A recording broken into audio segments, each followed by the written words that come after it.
I got everything working, right?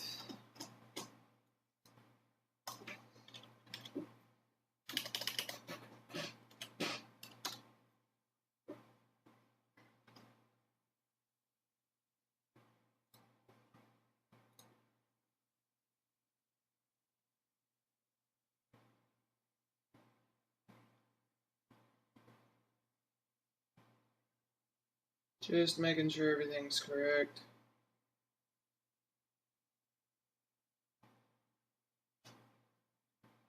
Just trying to see if everything's going correctly. That's supposed to be muted. Alright, so gonna check the lag. Just so I can keep an eye and make sure nothing goes wrong with the recording. And there's quite a bit of it, but should work out once this gets over. I'm just streaming this so it's easier and not have to record a 3-hour video. So that's why these take me just a minute or two to get started. Alright, but we should be good. Yeah, there's quite a bit of lag. There's at least a minute and a half. So if there's a problem, hopefully I catch it in time. But we are going to be working on my G3. This is a gun that I've had for quite a bit of time. And the reason I'm doing some work on it is I've already completely redone the gearbox entirely in this gun. Everything from shimming to brand new from scratch wiring. And it's having a bit of an issue. It's having some trouble on semi. It just keeps locking up on me. And it doesn't seem like the electrical connection is all that good. So I'm going to open it up, see if I can tell anything right off the bat, if any damage has been done to any of the wires or anything like that. So hopefully that will straighten out any problems that I have. But we're going to go ahead and start with disassembly. And the quality is a little better because I got a brand new webcam that's actually HD now. It's not 1080, but it was 720, which for me was good enough for, like, I think $6 that I paid. So it works for now until I find another one. It's better than the 480 that I had to record in before, though. So first, I just took out the 2 rear pins here in the stock, just so I can get that off. You don't have to, but I find that it makes it a little easier with the wiring. My little extension plug that I have wired for it just came out, but that's not a big deal. Next, I'm just going to get rid of this pin here. I actually lost the body screw about a month ago, so I just replaced it with an Allen screw that fit, and it holds it really well, but I'll probably replace it with something else in just a moment, because I think I found something that'll just work a little easier, and I don't need to lose that, because it just fell on my floor, because that can go to something else. So now that's off, I'm just going to take this whole lower. Oh wait, I got to push out that pin first, so just take that, move that, and now this whole thing should slide all the way back. And we're pretty much done with the upper assembly, so I'll go ahead and put that over there. So now we have pretty much just the lower assembly, and I'll probably put a battery in it and try to cycle that piston really quick, just because I don't want to have to undo it when it's locked up like that. So I'm going to grab a battery and unlock the gearbox. Should have some over here somewhere.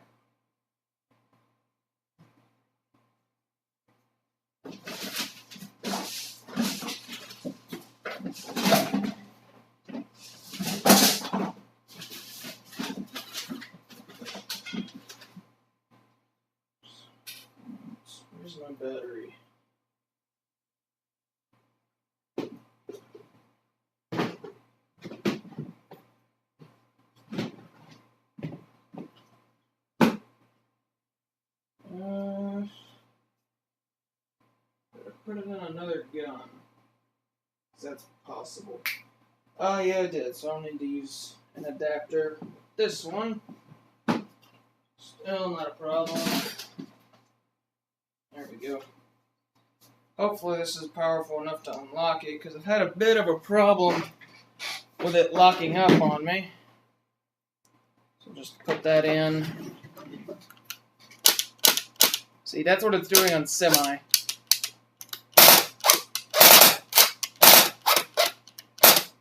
Alright.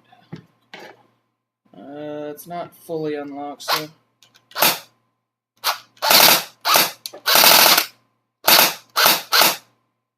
There we go. Put that on safe. And the weird thing is the wires aren't getting hot when it's locking up like that, so that tells me that something is just not right. It's not that the fact that it can't handle it, it's almost as if not enough power is getting to it. And this gearbox used to run flawlessly even on an 8.4 volt. Which, that's only because I've got a really nice motor in here. It's that Matrix 3000 torque motor. But now that I've done that, I'm going to go ahead and take the motor grip off.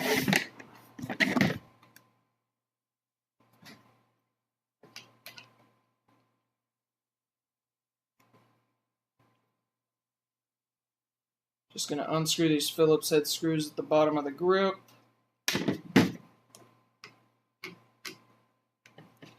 And I like to make sure you hold it when I'm doing this, because the motor will try and spring out on you. And some motors have that little metal washer that keeps the spacing a little bit more correct. I'm not sure if this one has it. It does not, so I shouldn't have to worry. And I know I've got that little thing glued in place, because I know on a couple other of these, that just kept falling out every time you tried to put it in there. So I glued the silver little piece in there so that the Allen key could move freely, but that it would stay still, so I wouldn't have to worry about it falling out when I'm putting it back in. I'm going to go ahead and take off the motor connectors. And sorry if the lighting gets a little dark every now and then. Yeah, the motor still incredible torque for how long I've had this motor. It feels like it was a brand new motor. And now I'm just taking out the screws that are inside the grip that's holding it to the gearbox. Just up in there like that. There will be, some will have 2, some will have 4. It just depends. And another thing I like about this camera is that it has autofocus now, so I don't have to worry about going out of focus. And just wait until you feel a little bump, because that'll mean that it is fully out. Now I just got to get the other one.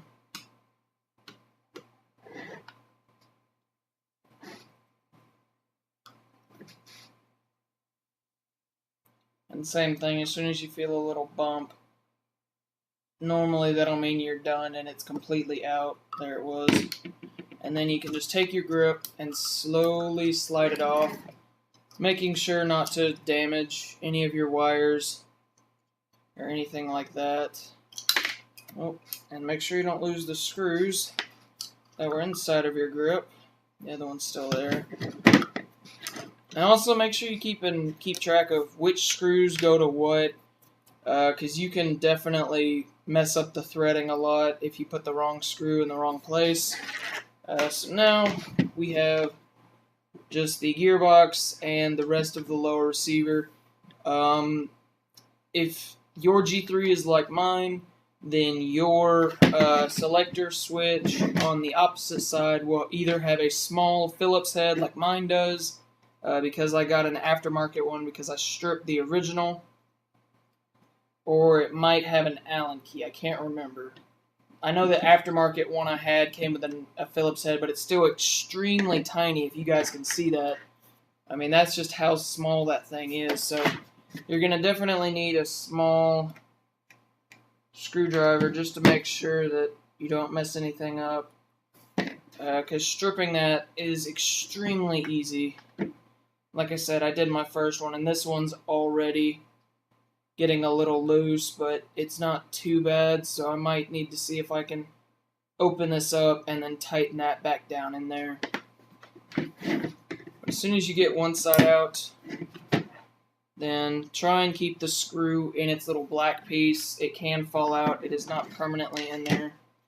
And then your lower receiver should just slide right off because nothing is holding it to the gearbox anymore.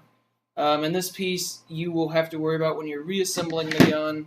You'll basically just set it to where, or you'll set it on the other side,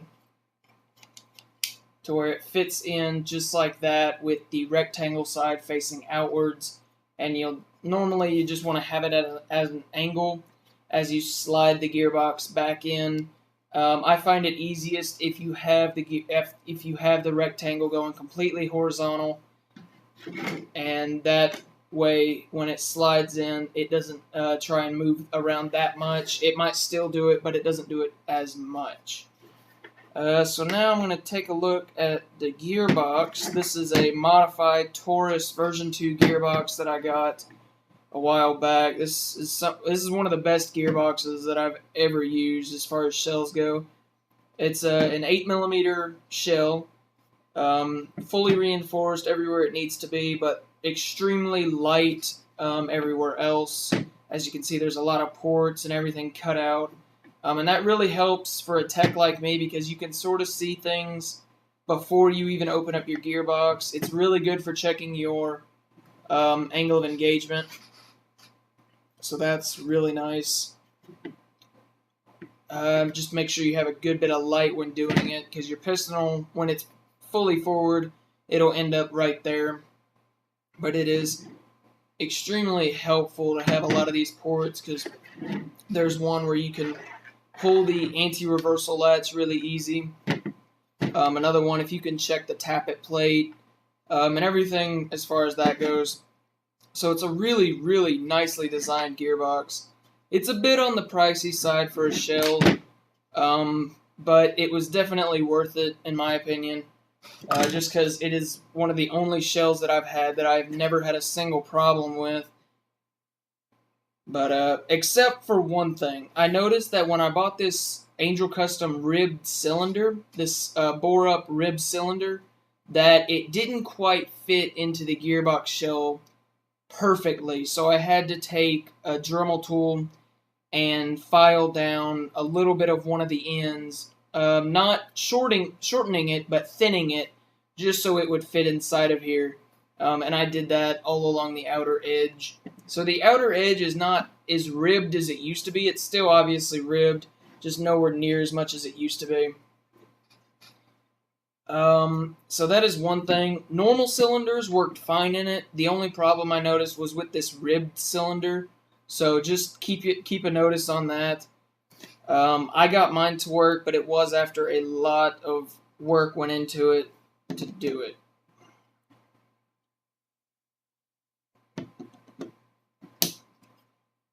Now I'm just going to remove all of these torque screws holding the gearbox.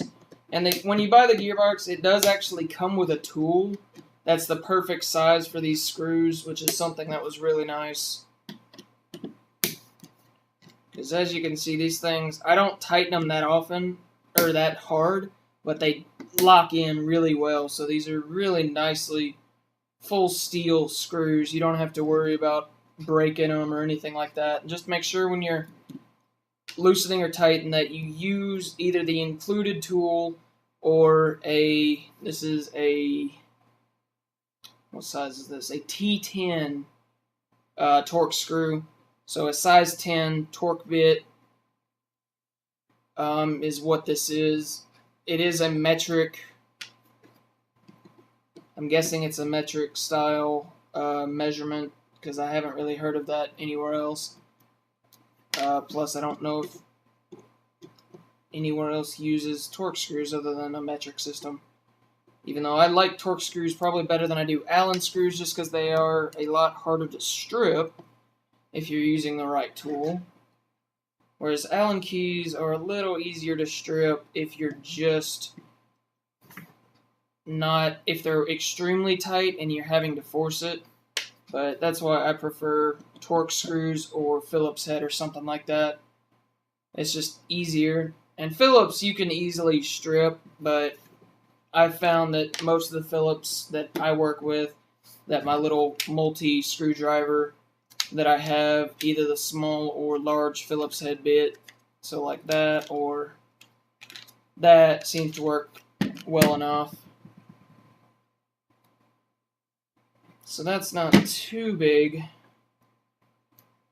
of a problem. And I haven't seen any damage to this gearbox just yet, but I have a feeling if there is any obvious damage, it should show up right as I open the gearbox.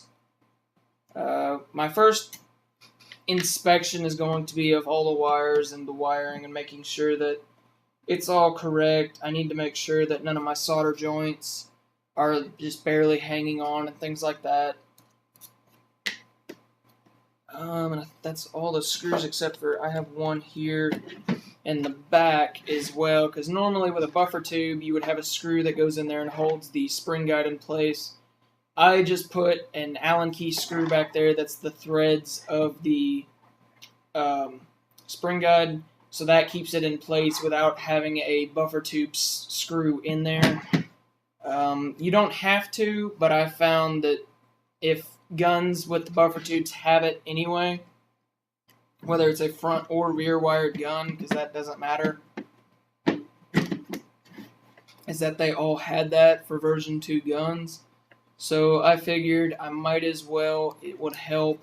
And that's really how long this screw is. It's not very long at all. It's just enough to hold it in place and keep it secure to the back of the gearbox. So it doesn't need something like an inch long or anything like that. That's all I find that I really need. And it so far hasn't caused any problems. I don't know why it would. So now I'm just going to stick in my little screwdriver, press this down, and crack the gearbox. I'm going to try and get these bushings pushed down so that none of my shims go everywhere, just in case. The one on my spur gear is being a bit of a pest right now. It's actually holding onto the spur gear pretty tight. There we go. So I'm just going to lift that up, turn it over, push this in, and slowly let it out. And I also need to take off the tappet spring, and I'm going to remove my entire cylinder assembly and just set it off over here. I'm going to check the piston really quick just to make sure there's not any wear, which there is a decent amount. I really wish I had a full metal tooth piston for this. I'm just using a custom Swiss cheese G&P white piston with 5 metal teeth on it.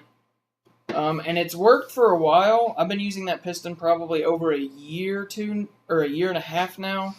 And the wear on it is noticeable, but it's not completely stripped. So it's not too completely bad. And the performance that I was getting out of this gun for the longest time was really nice. So now I'm just going to take all these out. Just set them off to the side, along with the anti-reversal latch. Take the trigger out. The trigger on this G3 is actually quite a bit of pain, just because it's extremely difficult to get it in and to stay in. So every time I have to remove that, it's a bit of a pain. And from what I'm seeing, it looks like I might have a bare wire down here where the bevel gear would have been. So the pinion gear might have caught hold of it, but it doesn't look anything severe. But that also might just be grease. I was planning on cleaning out this gearbox before putting it back together, and doing all of that. Or I might just decide to leave my G3 alone for now and using this shell and a few other parts in another gun of mine, which would be my my main scar, my VFC. But I haven't decided on that yet just because of everything going on with it. Plus, it's not really having any problems, so I don't know why I would need to. Other than the fact that it's locking up, but I think that's because of the piston that I put in it. The piston is just a little bit too far back, and it's catching the selector or sector gear at the wrong time, and it's not allowing the gears to cycle correctly. So it keeps locking up, and I know it's mechanical failure because the wires are getting extremely hot whenever I try and fire that thing. So what I'm going to do now is I'm going to go ahead and remove all of the trigger assembly in this. The trigger assembly itself is a GNP trigger assembly. Nothing special.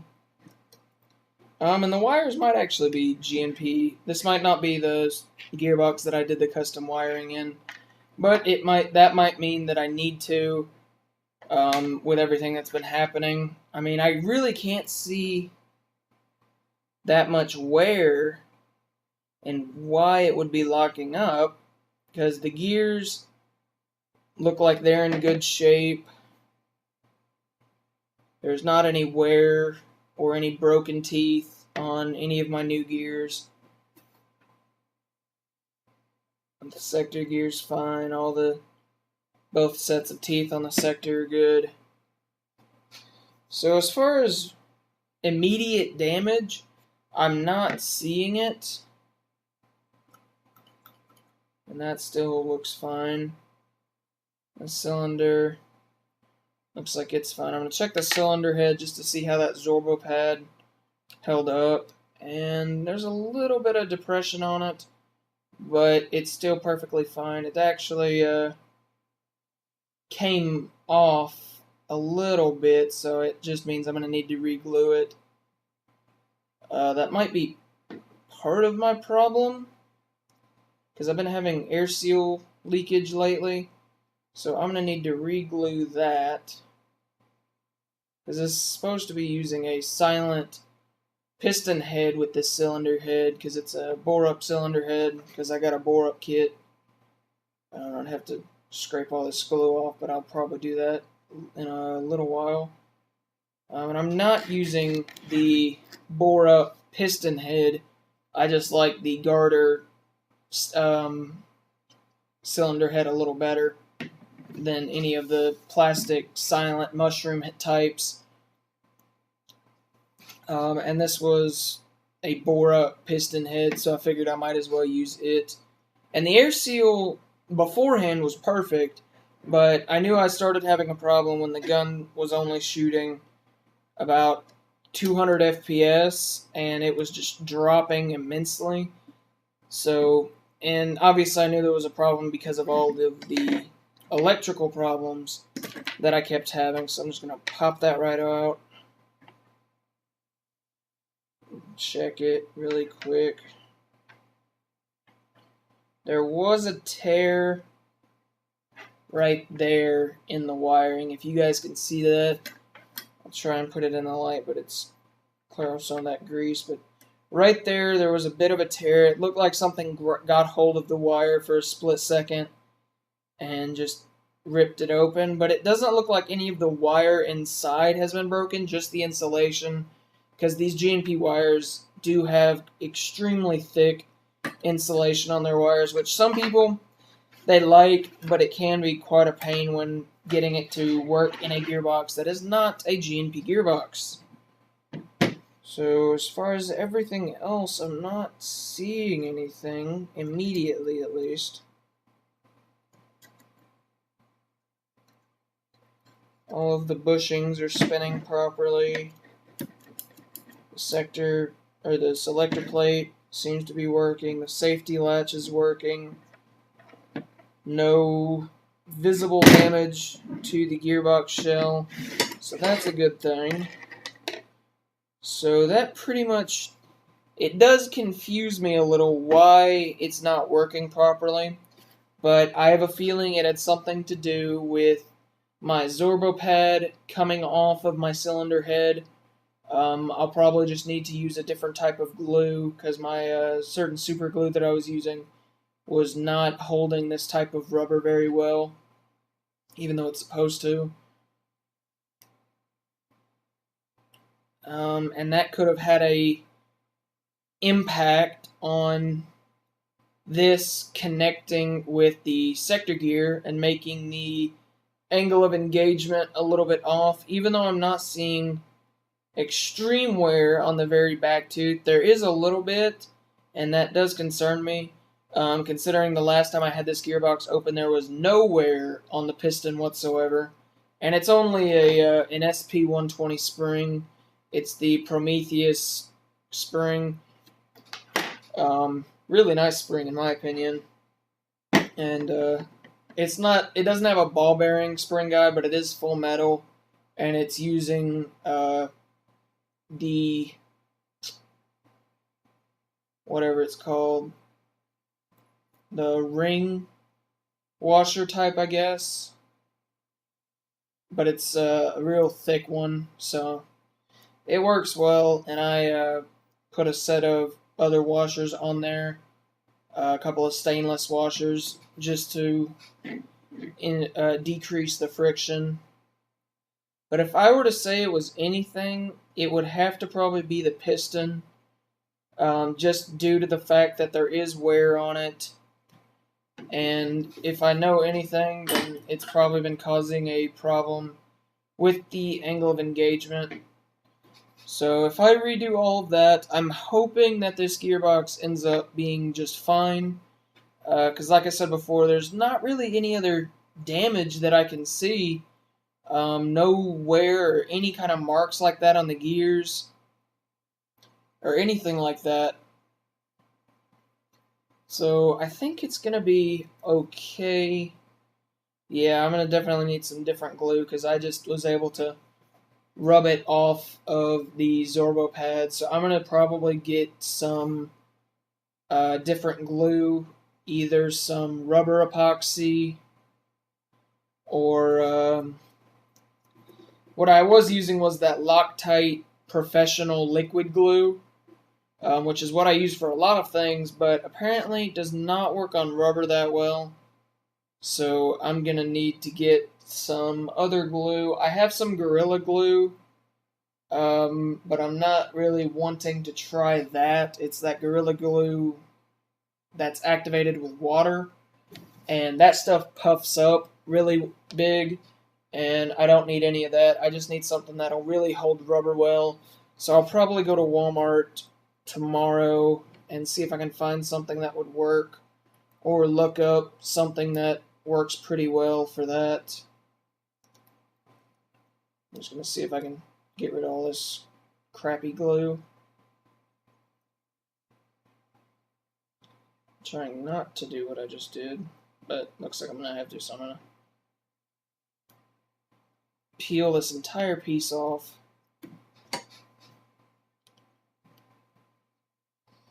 Just going to get a flathead or Phillips and try and get up under there and get up all of this, because this is probably unusable because that glue made it extremely tough and is not wanting to push in. So whenever I re-glue that Zorbo pad, I'm just going to glue it right on top, and that will fix the seal problem that I'm causing right now.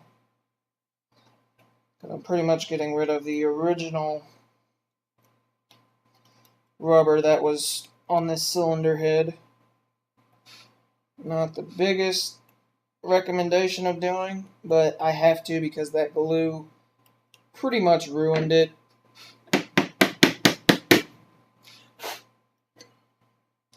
But I will fix the seal problem. Just trying to get as much of this out that I can, so when I glue the other one, I'm going to remove that air nozzle for now.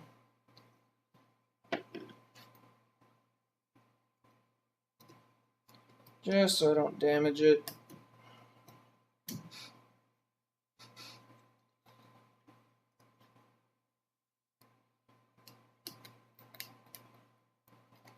Just trying to get as much as I can.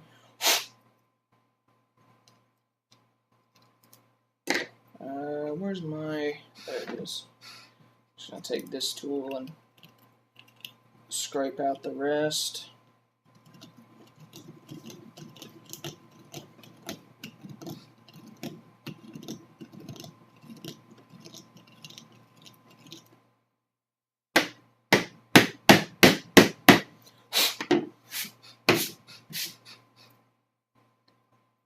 There's still a little bit.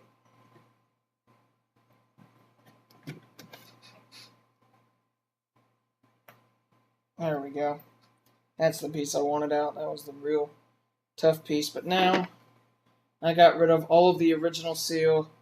And as you can see, there's a bit of an indentation. But as soon as I get this put back on there, I do have another one of these rubber rings that I'll line on the inside.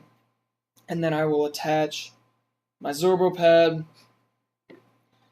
Just so I fix any air seal leakage that I might encounter. But I'll have to do that when I get my other glue. So that was pretty much it for the gearbox itself. I am, just because I'm concerned, going to take a look at the hop-up unit. If that's something I can do right now, it's going to be a bit of a pain. Just because I have to remove this because it was covering my little mock suppressor type deal. So I have to remove all of this.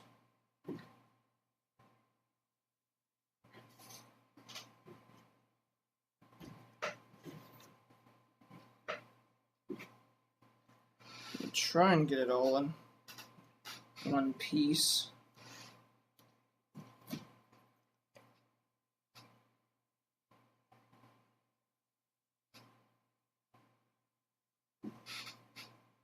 Let's see where the seam. There it is.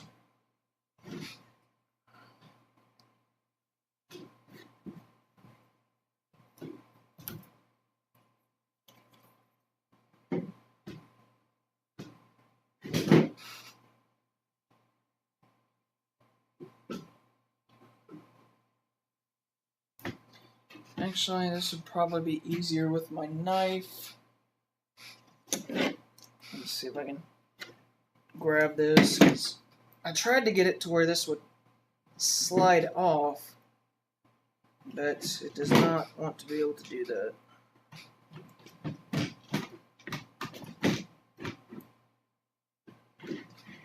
Finding that seam is not being that much easier.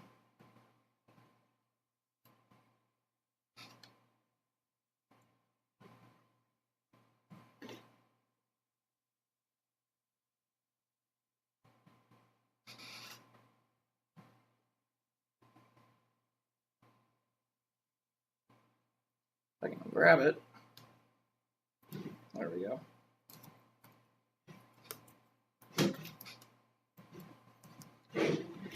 I really need to get something better than doing this. Probably something a little thicker so that I don't have to wrap this a bunch every time.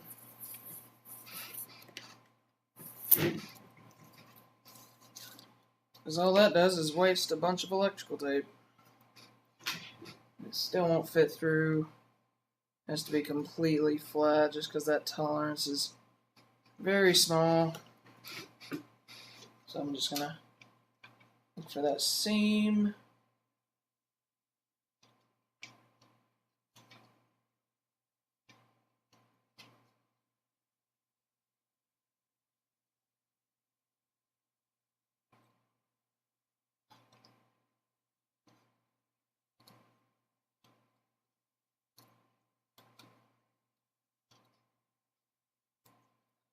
And the barrel that's in here is a 6.04 580 or 550 millimeter inner barrel. It came out of an M60 because the M60 is borrowing the barrel that goes in this, which is why I had to make that suppressor. And still won't go through.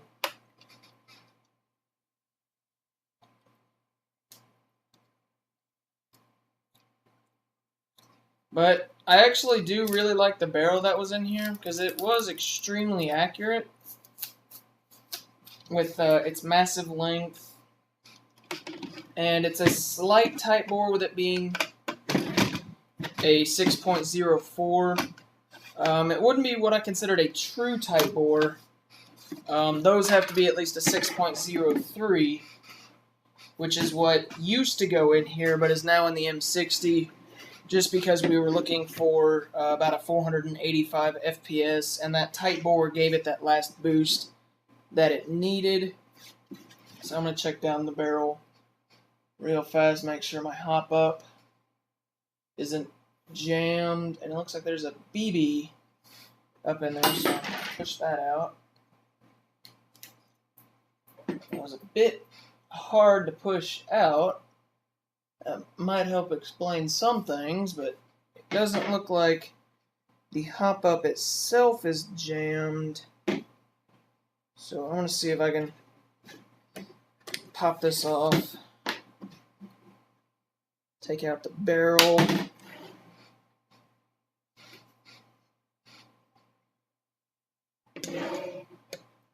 And gently slide it out. This does have a flat hop in it. It's the modified flat hop bucking and nub. The bucking itself, there's nothing wrong with.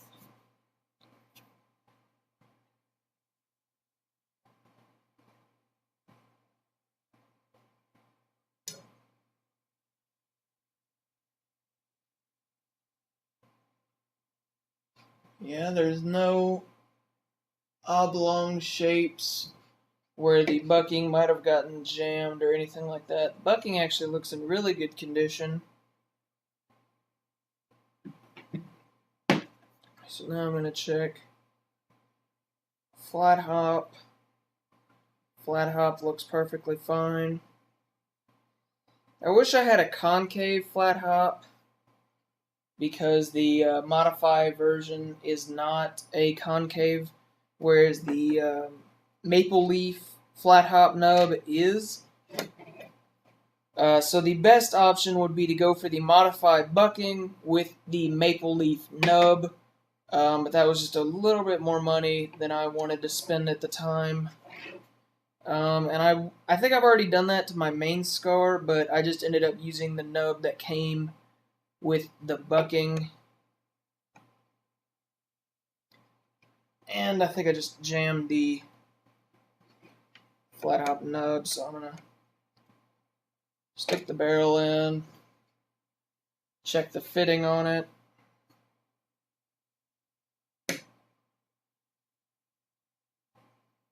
Make sure it's fit in there nice and good. Seems like it might be pressing on the bucking just a little bit. And I'm going to do what I know as the BB test. I'm going to grab a speed loader for.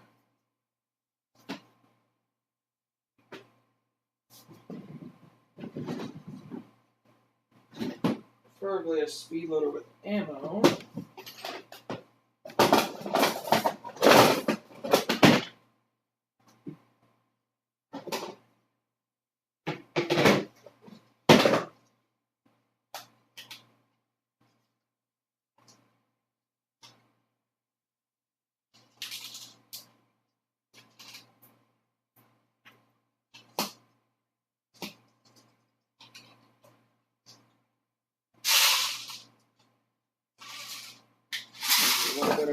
That's all I need.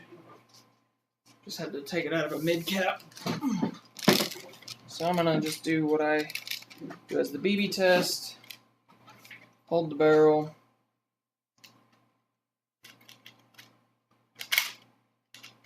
Drop a BB into the chamber and just tell how much pressure it takes to push the BB through. There's a decent amount of pressure, but not like it was jamming tight. Some people like it if they go in a little easier. I like a little bit more stiff just because it prevents double feeding a lot more. I'm just going to do it one more time. And just going to press with one finger until it does that. It's not a lot of pressure. I think that's enough to where it's not to put any stress on the air nozzle and tappet plate. I think if it's moving fast enough, it should be able to handle that no problem.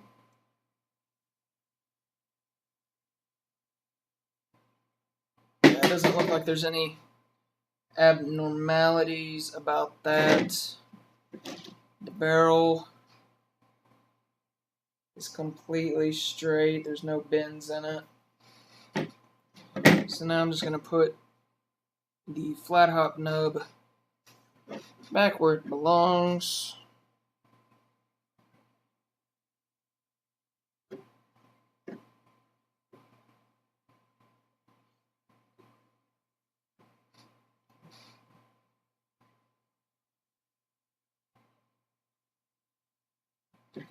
Just going to press that down slightly.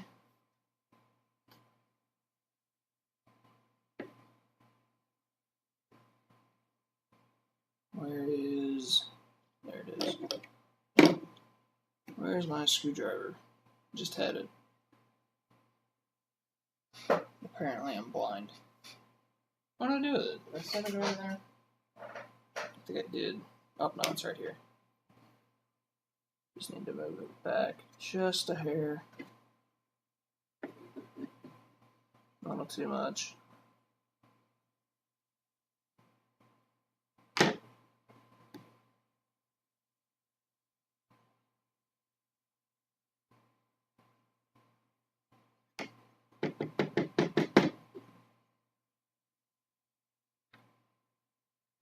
Let's see if I can get it to mesh with the lever first.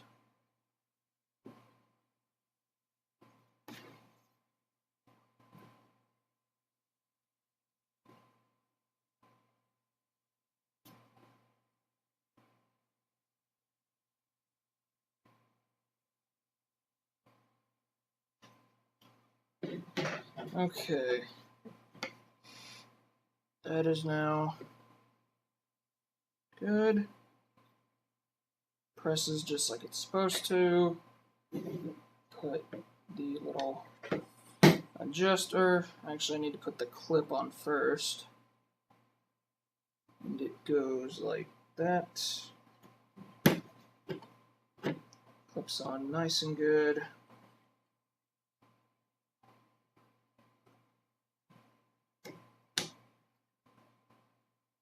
That is now on there.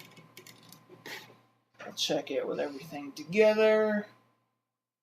Looks good. Check it just to make sure I get hop when I need it. And I do. Alright, so hop up is now completed. I know you guys can't see much of what I'm doing, but it'd be a little tricky to show looking down a barrel. So now, what I'm going to do is I'm going to put all the pieces inside a bag, and I'm going to wait until tomorrow, and until I get my other glue, I will try reassembling it with the Zorbo pad fixed, and see if that was the problem I was having.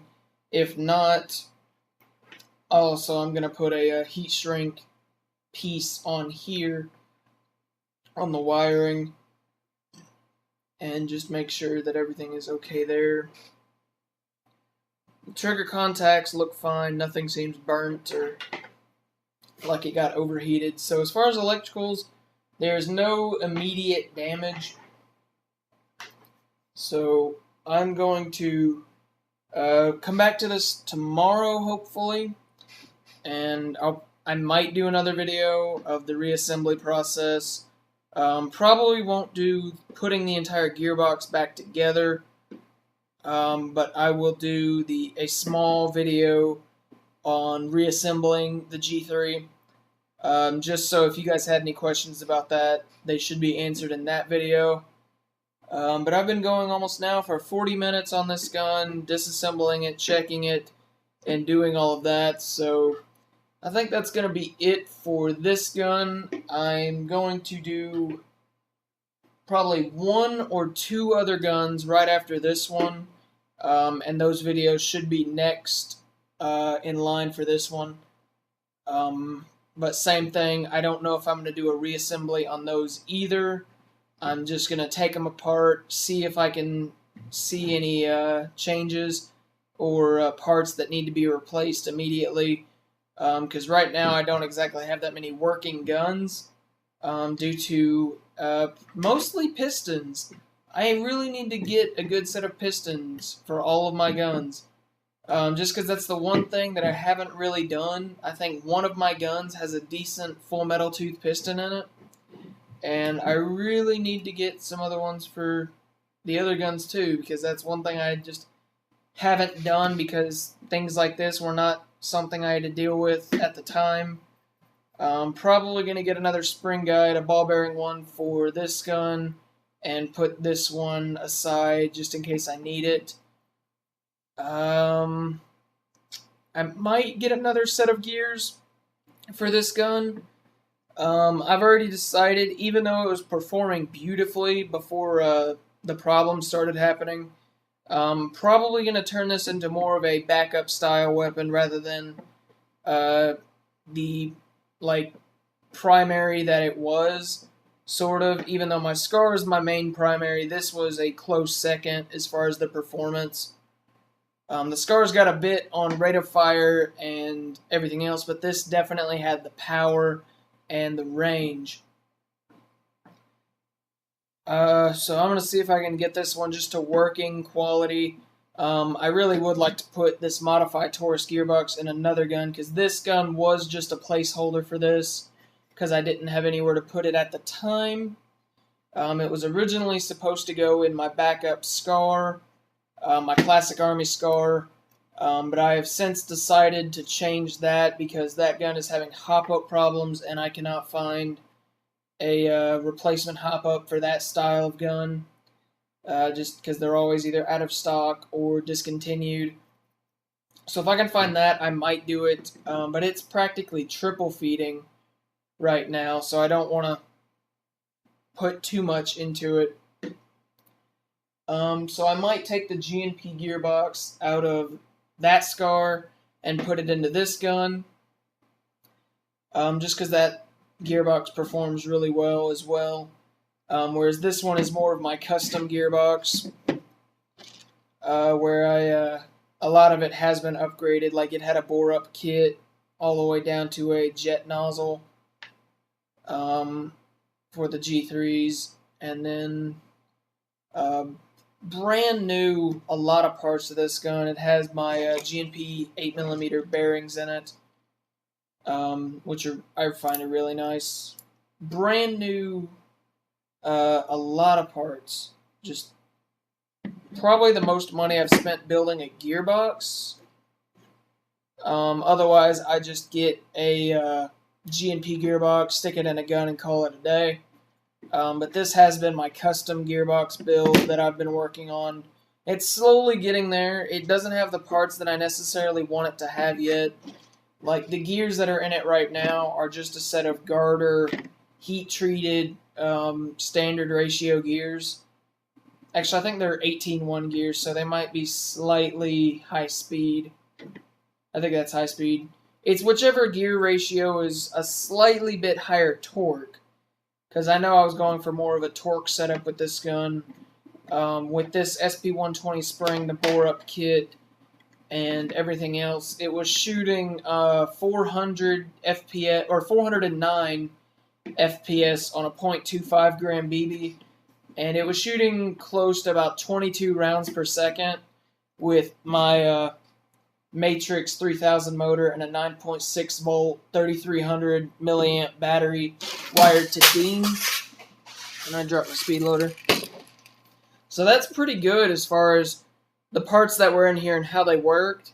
I'm not planning on turning this into some 500 FPS gun, and I'm not planning on turning it into like a 30 RPS plus gun. The performance that I was getting was actually more than I had expected, and I was really happy about that, but I would be perfectly fine with getting this gun just anywhere in that 400 FPS mark, because that's where I'm sort of wanting to keep this gun, just with how long a barrel it has, and as well as at least 18 rounds a second, just because I find that's a pretty, even though that's a little bit high for some guns, for me, compared to all of my other guns, that's pretty average for what my other guns are doing.